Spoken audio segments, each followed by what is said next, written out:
Black people that succeed are the exception and not the rule. And what they say to black people who succeed is to everybody else, look at them, you could do it too. The rule generally is most people don't succeed because there's too many things that are leveled against you. What they do is take the ones that do succeed and make the people that didn't feel bad because you should have been able to do this exceptional thing that happened. All everybody wants is to be regular and have a decent life.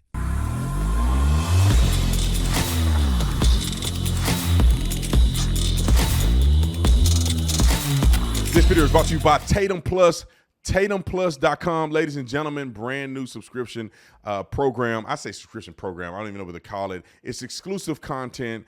We have some interviews, do a lot of other cool stuff. You get a crazy discount on the store in perpetuity if you're a part of Tatum Plus. And we're going to grow it out. We're going to put movies on there.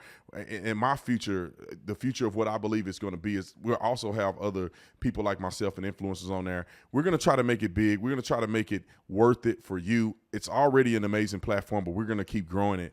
You need to be a part of it. TatumPlus.com, TatumPlus.com. Me and my wife got a relationship podcast that we're doing on there, the Cigar Lounge, Content Classroom, everything that you can think about, we will be doing it on Tatum Plus. Like and subscribe to the channel. Hit the bell so you get notification anytime I go live. Y'all already know what to do. Let's get into this. Ladies and gentlemen, I want to play the clip from D.L. Hughley.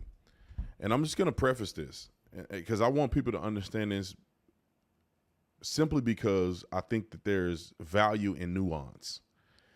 I wasn't always a conservative like I am today. I remember listening to James T. Harris on the radio, and James T. Harris would bash Barack Obama all the time, and I said he was a sellout Uncle Tom. And I was a cop at the time. I had a take-home car.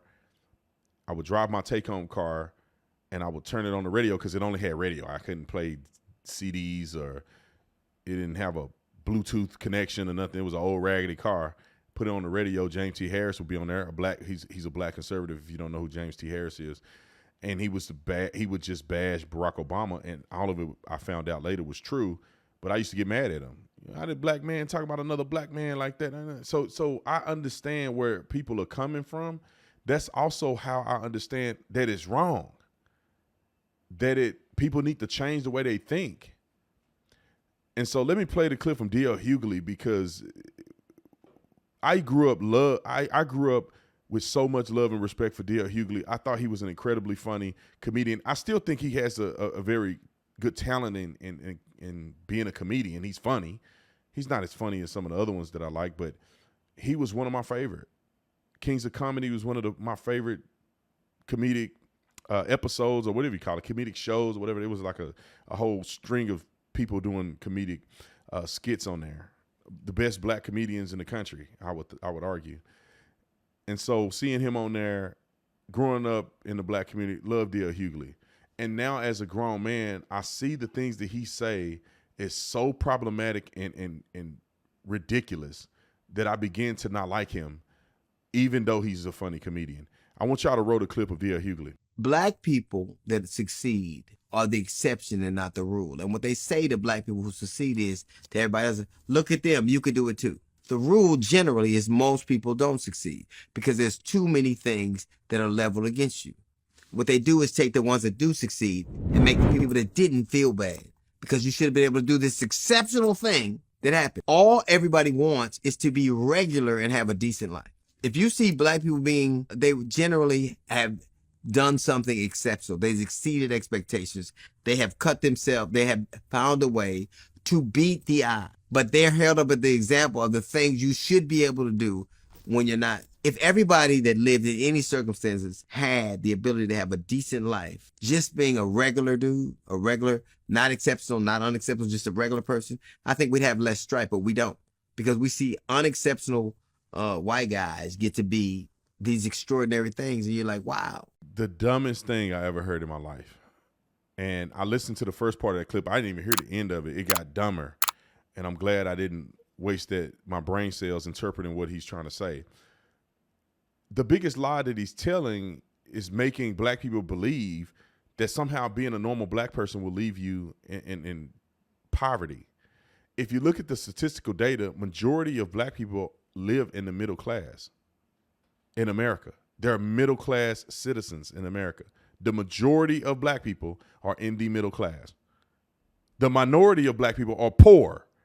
So that means, to me, D.L. Hughley is completely making up something from outer space, because if saying that you're not exceptional or non-exceptional, just live an average life or a decent life, he's claiming that it's not achievable by black people, then explain how most black people are in the middle class.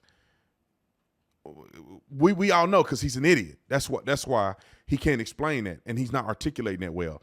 This fool is talking about exceptional black people doing exceptional things that nobody in the world has done. There is no LeBron James, white, black, or indifferent.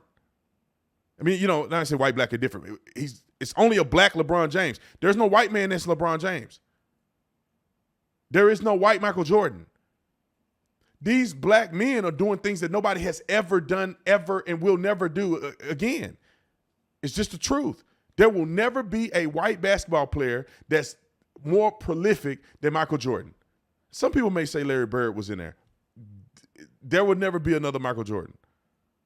And if Larry Bird is counted, it's only like one or two white guys in the history of basketball compared to the majority of the Hall of Famers, I would argue, are black players. Look at football. Some of the greatest players to ever play football were black. There would be when you talk about talent-wise, there will never be a white quarterback that's as talented as Carrington's favorite player. I forget his name now. Lamar Jackson. There will never be another Lamar Jackson as white. So Lamar Jackson's accomplishments are far up and beyond what anybody can ever accomplish. So when you put it in perspective, you say these black people that he's claiming that's exceptional, that do exceptionally well, it just doesn't exist in any other race. You look at Jay-Z and Beyonce. I mean, they're billionaires. You look at Kanye West, billionaire. You look at making billions of dollars in entertainment. I don't think that there's many white entertainers that's making money like Beyonce now. Let's just keep it real. One of the most popular genres of music in the world is hip hop music, dominated by African Americans, or Americans of African descent is what I like to call it. So you can't say that average white folks are doing these incredible things and extraordinary black people are maybe not even measuring up to what these average white people are doing. It makes no sense. Denzel Washington is one of the greatest actors. I mean, you go down a list of some of the greatest black actors. They make tons of money, and they're incredibly famous, and they're incredibly exceptional. It was another example I wanted to use. I mean, you go to Oprah Winfrey. Like, this is the thing that bothers me about what he said. He tries to act as if there's only a few black people that have to do these crazy things, and they still fall short on the white people. It's just not true. Madam C.J. Walker in the early 1900s, late 1800s, was the richest woman, period. Out of black, white, she was the richest woman, period. She would be a billionaire if you adjusted for inflation and all of the above. If you took her money then and brought it up to today, she'd be a billionaire.